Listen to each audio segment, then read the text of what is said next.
नमस्कार दोस्तों, मैं Dharmendra Verma online study with DK में आपका बहुत बहुत स्वागत करता हूं। आज हम बात करने वाले हैं हिंदी पेडागोजी के विगत 9 वर्षों यानी कि 2011 से लगाकर 2020 तक जितनी भी टेट एग्जामें हुई, चाहे वो सीटेट हो या फिर अन्य टेट एग्जाम हो, उन सभी में से छाटे गए 50 अति महत्वपूर्ण प्रश्नों का संग्रह किया है। मोस्ट इंपोर्टेंट प्रश्न है दोस्तों, तो अंत तक बने रहिएगा, बीच में स्किप मत कीजिएगा, पूरा देखिएगा वीडियो और अंत में हमें जरूर बताइएगा कि आज का वीडियो आपको कैसा लगा। यदि वीडियो अच्छा लगे तो अपने दोस्तों के साथ शेयर कर दीजिएगा, वीडियो को लाइक कर दीजिएगा। और अभी तक हमारे ऐप्स टेट सक्सेस को आपने डाउनलोड नहीं किया है तो लिंक आपको डिस्क्रिप्शन मिल जाएगी, जाकर आप ऐप्स को डाउनलोड कर सकते हैं। वहां पर आपको 15,000 से ज़्यादा क्वेश्चन से मिलेंगे अलग अलग सेक्शन में। जाकर ऐप्स को डाउनलोड कर लीजिएगा, अपनी रेटिंग दे दीजिएगा और अपना सुझाव जरूर दीजिएगा कमेंट्स के माध्यम से कि वहाँ ऐप्स आपको कैसा लगा। तो चलिए शुरू करते हैं। आज का पहला प्रश्न है हिंदी पेडागोजी का।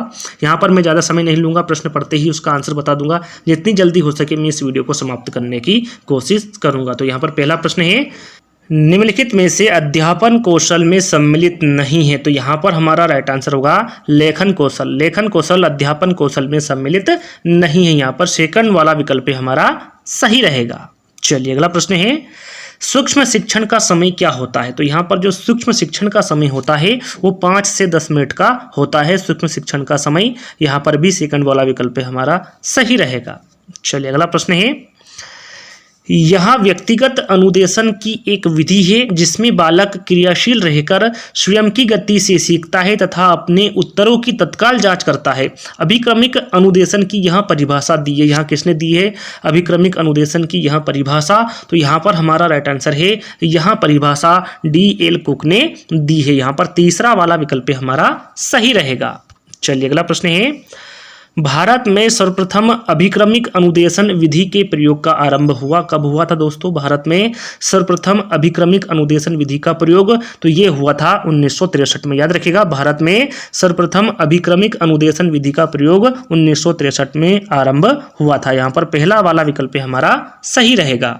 चलिए अगला प्रश्न है, निम्नलिखित में से भाषा प्रयोगशाला का अनुभाग नहीं है। कौन सा अनुभाग नहीं है भाषा प्रयोगशाला का? तो यहाँ पर हमारा राइट आंसर होगा दूरदर्शन प्रकोष्ठ। ये भाषा प्रयोगशाला का अनुभाग नहीं है। यहाँ पर फोर्थ वाला विकल्प हमारा सही रहेगा। चलिए अगला प्रश्न है, रेखी अभिक्रमिक अनुदेशन में पदों की प्रकृति के आधार पर कितने भागों में बांटा जा सकता है? तो यहाँ पर हमारा राइट आंसर होगा 4 भागों में बांटा जा सकता है। रेखी अभिक्रमिक अनुदेशन में पदों की प्रकृति के आधार पर 4 भागों में बांटा जा सकता है। यहाँ पर तीसरा वाला विकल्प हमारा सही रहेगा। चलिए अगला प्रश्न है, इकाई विधि के सोपान हैं। आप सभी को पता होगा इकाई विधि के जो सोपान है वो 5 होते हैं। कितने होते हैं? 5। तो यहाँ पर तीसरा वाला विकल्प हमारा सही रहेगा। अगला प्रश्न है, इकाई की समस्या या योजना के संबंध जोड़ने वाली क्रियाओं की समग्रता या एकता ग्रुप प्रकट करती है। इकाई विधि की यह परिभाषा दी है। किसने दी है इकाई विधि की यह परिभाषा? तो यहाँ पर हमारा राइट आंसर होगा मॉरिसन। यह परिभाषा मॉरिसन ने दी है। यहाँ पर फोर्थ वाला विकल्प हमारा सही रहेगा। चलिए अगला प्रश्न है, निम्नांकित में से पाठ योजना का अंग नहीं है। यहाँ पर आपको बताना है कौन सा अंग नहीं है पाठ योजना का। तो यहाँ पर हमारा राइट आंसर होगा जांच कार्य। जांच कार्य पाठ योजना का अंग नहीं है। यहाँ पर फोर्थ वाला विकल्प हमारा सही रहेगा। चलिए अगला प्रश्न है, शिक्षण व्यवस्था के सभी पदों के व्यवहारिक रूप का आलेख ही पाठ योजना है। पाठ योजना की परिभाषा दी। यहाँ पर आपको बताना है यहाँ पाठ योजना की परिभाषा किसके द्वारा दी गई? तो यहाँ पर हमारा राइट आंसर होगा डेविस। यहाँ पाठ योजना की परिभाषा डेविस द्वारा दी गई। यहाँ पर सेकंड वाला विकल्प हमारा सही रहेगा। चलिए अगला प्रश्न है, हर्बट्स की पंचपदी प्रणाली में परिगणित पद नहीं है। यहाँ पर आपको बताना है कौन सा परिगणित पद नहीं है हर्बट्स की पंचपदी प्रणाली में। तो यहाँ पर हमारा राइट आंसर होगा उद्देश्य। उद्देश्य परिगणित पद नहीं है हर्बट्स की पंचपदी प्रणाली में। यहाँ पर तीसरा वाला विकल्प हमारा सही रहेगा। चलिए अगला प्रश्न है, राष्ट्रीय शैक्षिक अनुसंधान एवं प्रशिक्षण संस्थान तथा उच्च शिक्षा संस्थान द्वारा पाठ योजना के नवीन उपागम प्रस्तुत किए गए थे। कब नवीन उपागम प्रस्तुत किए गए थे? तो ये 1964 में नवीन उपागम प्रस्तुत किए गए थे। यहाँ पर तीसरा वाला विकल्प हमारा सही रहेगा।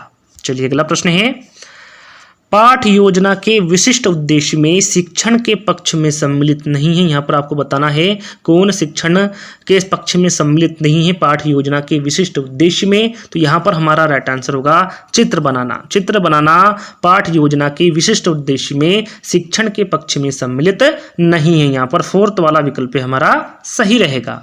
चलिए अगला प्रश्न है, एक बहुसंस्कृति कक्षा में आप एक भाषा शिक्षक के रूप में किस बात को अधिक महत्व देंगे। यहाँ पर आपको बताना है किस बात को अधिक महत्व देंगे। एक बहुसंस्कृति कक्षा में आप एक भाषा शिक्षक के रूप में, तो यहाँ पर हमारा राइट आंसर होगा बच्चों को भाषा प्रयोग के अधिक से अधिक अवसर देंगे। यहाँ पर सेकंड वाला विकल्प हमारा सही रहेगा।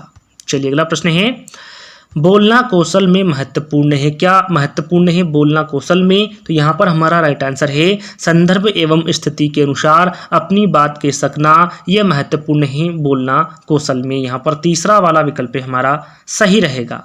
चलिए अगला प्रश्न है, बच्चों की भाषा के संदर्भ में कौन सा कथन सही है। प्रश्न को ध्यान से पढ़ना है। प्रश्न में पूछा गया है बच्चों की भाषा के संदर्भ में कौन सा कथन सही है। तो यहाँ पर हमारा राइट आंसर है बच्चों की भाषा में बहुत अधिक व्याकरणिक त्रुटियां होती है, यह कथन सही है। बच्चों की भाषा के संदर्भ में जो चार विकल्प हैं उसी में से आपको सही आंसर का पता करना है। तो यहाँ पर हमारा जो राइट आंसर होगा वो पहला वाला रहेगा। चलिए अगला प्रश्न है, हिंदी भाषा शिक्षण का एक मुख्य उद्देश्य आपको बताना है चार विकल्पों में से। तो यहाँ पर हमारा राइट आंसर होगा भाषा का ज्ञान देना, ये हिंदी भाषा शिक्षण का एक मुख्य उद्देश्य है। यहाँ पर पहला वाला विकल्प हमारा सही रहेगा। चलिए अगला प्रश्न है, निम्नांकित में से कौन सा कथन सही है। अगर कोई बच्चा गलती कर रहा है तो वहाँ भाषा सीख रहा है, भाषा को भ्रष्ट कर रहा है, भाषा सीख ही नहीं रहा है, या फिर तुरंत रोकने के लायक है। तो यहाँ पर हमारा राइट आंसर होगा यदि अगर कोई बच्चा गलती कर रहा है तो वहाँ भाषा सीख रहा है। यहाँ पर पहला वाला विकल्प हमारा सही रहेगा। चलिए अगला प्रश्न है, बच्चे के सीखने की प्रक्रिया में सर्वाधिक महत्वपूर्ण भूमिका होगी किसकी होगी। महत्वपूर्ण भूमिका बच्चे के सीखने की प्रक्रिया में सर्वाधिक, तो यहाँ पर हमारा राइट आंसर होगा बच्चे द्वारा भाषाई प्रयोग के नियम पकड़ना, यह महत्वपूर्ण भूमिका होगी बच्चे के सीखने की प्रक्रिया में सर्वाधिक। यहाँ पर पहला वाला विकल्प हमारा सही रहेगा। चलिए अगला प्रश्न है, भाषाई ज्ञान का मूल्यांकन होता है। यहाँ पर आपको बताना है किसके माध्यम से भाषाई ज्ञान का मूल्यांकन होता है। तो यहाँ पर हमारा राइट आंसर होगा लिखित एवं मौखिक दोनों परीक्षा के माध्यम से भाषाई ज्ञान का मूल्यांकन होता है। यहाँ पर तीसरा वाला विकल्प हमारा सही रहेगा। चलिए अगला प्रश्न है, शिक्षण क्रियाओं तथा उद्देश्यों के आलेख को पाठ योजना कहते हैं। पाठ योजना की परिभाषा दी है, यहाँ परिभाषा किसने दी है। तो यहाँ पर हमारा राइट आंसर होगा यहाँ परिभाषा बिजिंग ने दी है। किसने दी है? बिजिंग ने दी है यहाँ परिभाषा। यहाँ पर पहला वाला विकल्प हमारा सही रहेगा। चलिए अगला प्रश्न है, बच्चों में भाषा सीखने की जन्मजात योग्यता होती है, यहाँ विचार किसका है या फिर यहाँ परिभाषा किसकी है। मोस्ट इंपोर्टेंट प्रश्न है। तो यहाँ पर हमारा राइट आंसर होगा यहाँ विचार चामसिकी का है। किसका है यहाँ विचार कि बच्चों में भाषा सीखने की जन्मजात योग्यता होती है, यहाँ विचार चामसिकी का है। यहाँ पर सेकंड वाला विकल्प हमारा सही रहेगा। चलिए अगला प्रश्न है, बच्चे अपने सामाजिक सांस्कृतिक परिवेश से अर्थ ग्रहण करते हैं, यह विचार किसका है। यहाँ पर आपको बताना है कि यह विचार किसका है। तो यहाँ पर हमारा राइट आंसर होगा यह विचार वाइगोत्स्की का है कि बच्चे अपने सामाजिक सांस्कृतिक परिवेश से अर्थ ग्रहण करते हैं। यहाँ पर फोर्थ वाला विकल्प हमारा सही रहेगा। चलिए अगला प्रश्न है, मौन पठन का मुख्य उद्देश्य। यहाँ पर आपको मौन पठन का मुख्य उद्देश्य बताना है क्या होगा। तो यहाँ पर हमारा राइट आंसर होगा गहन अर्थ ग्रहण करना, ये मौन पठन का मुख्य उद्देश्य। यहाँ पर सेकंड वाला विकल्प हमारा सही रहेगा। चलिए अगला प्रश्न है, उच्च प्राथमिक स्तर पर भाषा शिक्षण का मुख्य उद्देश्य। यहाँ पर आपको मुख्य उद्देश्य बताना है उच्च प्राथमिक स्तर पर भाषा शिक्षण का। तो यहाँ पर हमारा राइट आंसर है साहित्यिक विधाओं से परिचित कराना और व्याकरणिक नियम सिखाना, यह मुख्य उद्देश्य है उच्च प्राथमिक स्तर पर भाषा शिक्षण का। तो यहाँ पर हमारा राइट आंसर होगा सेकंड वाला। चलिए अगला प्रश्न है, भाषा के अभिव्यक्तात्मक कौशल है। यहाँ पर आपको भाषा के अभिव्यक्तात्मक कौशल के बारे में बताना है। तो यहाँ पर हमारा राइट आंसर होगा बोलना और लिखना, दोनों ही भाषा के अभिव्यक्तात्मक कौशल है। यहाँ पर फोर्थ वाला विकल्प हमारा सही रहेगा। चलिए अगला प्रश्न है, उपचारात्मक शिक्षण की सफलता निर्भर करती है, किस पर निर्भर करती है उपचारात्मक शिक्षण की सफलता? तो यहाँ पर हमारा राइट आंसर होगा समस्याओं के कारणों की सही पहचान पर ही निर्भर करती है उपचारात्मक शिक्षण की सफलता। यहाँ पर पहला वाला विकल्प हमारा सही रहेगा। चलिए अगला प्रश्न है, भाषा कौशलों के संदर्भ में कौन सा कथन उचित है? यहाँ पर आपको प्रश्न को ध्यान से पढ़ना है, उसके बाद आपको आंसर देना है। प्रश्न में पूछा गया है कि भाषा कौशल के संदर्भ में कौन सा कथन उचित है? तो यहाँ पर हमारा राइट आंसर होगा भाषा के चारों कौशल परस्पर अंतर संबंधित है, यहाँ कथन उचित है भाषा कौशलों के संदर्भ में। यहाँ पर पहला वाला विकल्प हमारा सही रहेगा।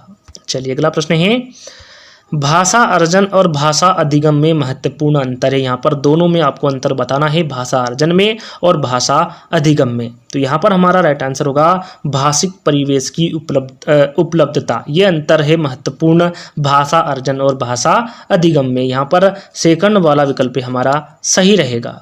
चलिए अगला प्रश्न है, भाषा में सतत और व्यापक मूल्यांकन का उद्देश्य। यहाँ पर आपको भाषा में सतत और व्यापक मूल्यांकन का उद्देश्य बताना है। तो यहाँ पर हमारा राइट आंसर होगा बच्चों द्वारा भाषा सीखने की प्रक्रिया को जानना और समझना, ये भाषा में सतत और व्यापक मूल्यांकन का उद्देश्य है। यहाँ पर सेकंड वाला विकल्प हमारा सही रहेगा। चलिए अगला प्रश्न है, भाषा की पाठ्य पुस्तक में ऐसे पाठ रखे जाएं जो सरल भाषा में प्रयुक्त हो, बच्चे के परिवेश से जुड़े हो, केवल व्याकरणिक नियमों का ही अभ्यास कराते हो या फिर अत्यंत छोटे हो। तो यहाँ पर हमारा राइट आंसर है भाषा की पाठ्य पुस्तक में ऐसे पाठ रखे जाएं जो बच्चों के परिवेश से जुड़े हो। यहाँ पर सेकंड वाला विकल्प हमारा सही रहेगा।